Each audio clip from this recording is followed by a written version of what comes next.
இனிய சௌபாகிய வணக்கம். இது ஸ்ரீ மகாலட்சுமி ஜோதிட வித்யாலயம். நான் உங்கள் திதி யோகம் கரணம் ஜோதிட முறை ஆராய்ச்சியாளர் சௌபாகிய மணிவண்ணன். இந்த பதிவில் செய்வினை ஏவல் பில்லி சூனியம் என்பது யாருக்கு பாதிப்பை ஏற்படுத்தும், அப்படி பாதிக்கப்பட்டவர்கள் என்ன பண்ணுனா அதை சரி பண்ணிக்க முடியும் அப்படின்றத டைரெக்டாக நம்ம பார்த்துருவோம். இப்போ இந்த அமானுஷ்ய சக்திகள், இந்த செய்வினை ஏவல் பில்லி சூனியம், இதை தொழிலை யார் பண்ண முடியும் அப்படின்னு கேட்டிங்கன்னா, ராகு அல்லது ராகுனுடைய நட்சத்திரங்கள் பலம் பெற்ற ஒருவரால் தான் இந்த மாதிரி விஷயங்களை எல்லாம் செய்ய முடியும். அப்போ இதுலேருந்தே உங்களுக்கு பதில் கிடைச்சிருக்கும். யாருக்கு பாதிப்பு ஏற்படும் அப்படின்னா, அதே ராகுனுடைய நட்சத்திரங்கள் யாருக்கெல்லாம் கெடுபலனை தரக்கூடிய நிலையில் இருக்கிறதோ அவர்களுக்கு மட்டும்தான் பாதிப்பு என்பது உருவாகும்னு சொல்லிடலாம். ஒன்று ராகு கெடுபலனை தரக்கூடிய நிலையில் நின்று தசை புத்தி அந்திரம் அந்த மாதிரி நடைமுறையில் இருப்பார். அப்படி இல்லைன்னா அந்த ராகுனுடைய நட்சத்திரம் திருவாதிரை சுவாதி சதயம் அந்த நட்சத்திரங்கள் அல்லது ராகு நின்ற இடத்துடன் ஒரு கிரகம் தொடர்பு பெற்று அதனுடைய தசை புத்தி அந்திரம் நடைமுறையில் இருக்குங்க. அதான் கான்செப்ட். இப்போ முள்ளால் தான் எடுக்கணும் அப்படின்னு சொல்லி நம்ம சொல்லுவோம். முன்னோர்கள் அதுதான் சொல்லியிருக்காங்க. நம்மளும் ஒரு மிக எளிய ஒரு நுட்பமான விஷயமாக அதை நம்ம காலங்காலமாக பயன்படுத்திகிட்டு இருக்கோம். ஏன்னா பிரச்சனை எங்கே இருக்கிறதோ தீர்வுகளும் அங்கேயே தாங்க இருக்கும். சிம்பிள் லாஜிக் அதுதான். பொதுவாக உங்கள் ஜாதகத்தில் ராகு பகவான் அல்லது ராகுனுடைய நட்சத்திரம் கெடுபலனை தரக்கூடிய நிலையில் இருந்தால்தான் இப்போ செய்வினை ஏவல் பில்லி சூனியெல்லாம் பாதிப்பு தரும்னு பார்த்துட்டோம் நம்ம. அப்போ இதை சரி பண்ணணும் அப்படின்னா என்ன பண்ணணும் அப்படின்னா, ராகு அல்லது ராகுனுடைய நட்சத்திரங்களை நீங்கள் பலப்படுத்தணும். அவர்களுக்கு என்ன பண்ணணும், ஸ்ட்ரென்த்தை அதிகப்படுத்தணும். இப்போ ஸ்ட்ரென்த்தை நீங்கள் எந்த அளவுக்கு அதிகப்படுத்துகிறீங்களோ அந்த அளவுக்கு அந்த பாதிப்புகள் உங்களை விட்டு விலகிடும்னு சொல்லலாம். யார் செய்கிறார்களோ அவர்களுக்கே அது திரும்ப போயிடும். அதான் உண்மை. அப்போ இதை பலப்படுத்துவது எப்படி அப்படின்னு பார்க்கும்போது, இப்போ ராகுக்கு உண்டான தெய்வங்கள் அதிதேவதைகள் அப்படின்னு பார்க்கும்போது குறிப்பாக நாகாத்தம்மன், புற்று இருக்கக்கூடிய கோவில்கள், அதே போல் ஐயப்பன், பிரித்திங்கரா தேவி, துர்கா தேவி, பகவதி, இந்த மாதிரி தெய்வங்கள் எல்லாமே ராகுக்கு உண்டான தெய்வங்கள் தான். இது ரொம்ப பவர்ஃபுல்லானது நாகாத்தம்மன் தான். புற்று இருக்கக்கூடிய கோவில்கள் இது ரெண்டும் ரொம்ப பவர்ஃபுல்லானது. அதுக்கப்புறம் பிரித்திங்கரா தேவி, துர்க்கை, இந்த மாதிரி உக்கரமான தெய்வங்கள் கூட ரொம்ப பவர்ஃபுல்லாக நீங்கள் எடுத்துக்கலாம். ஸோ இந்த தெய்வத்தினுடைய வழிபாடுகளை நீங்கள் எந்த அளவுக்கு எடுக்கிறீங்களோ அந்த அளவுக்கு உங்களுடைய ராகு அவருடைய நட்சத்திரம் திருவாதை சுவாதி சதயங்கள் எல்லாம் பலம் பெறும்.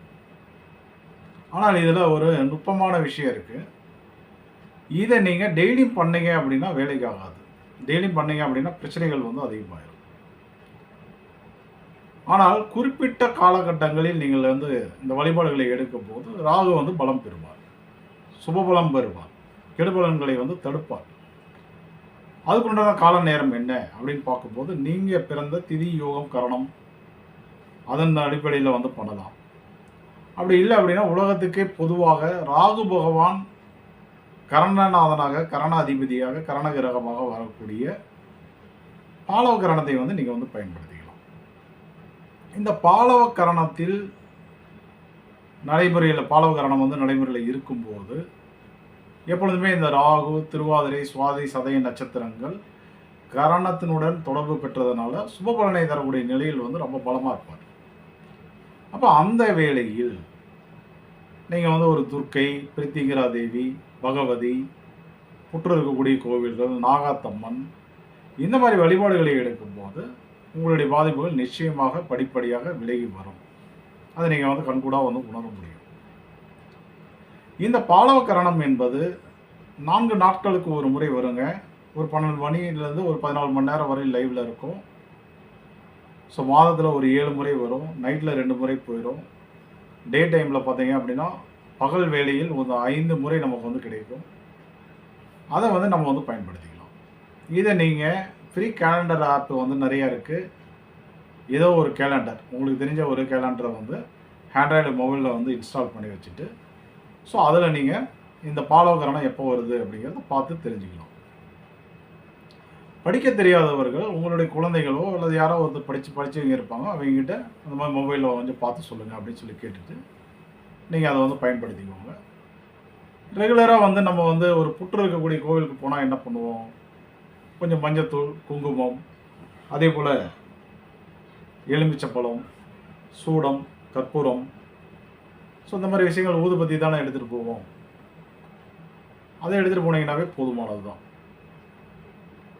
கொஞ்சம் கிராண்டாக பண்ணணும் அப்படின்னாக்க தேங்காய் பழம்லாம் கொஞ்சம் வந்து எக்ஸ்ட்ரா வாங்கிக்கோங்க. தேங்காய் உடைச்சி இதெல்லாம் பண்ணும்போது இன்னும் பலன்கள் வந்து நிறையா இருக்கும்.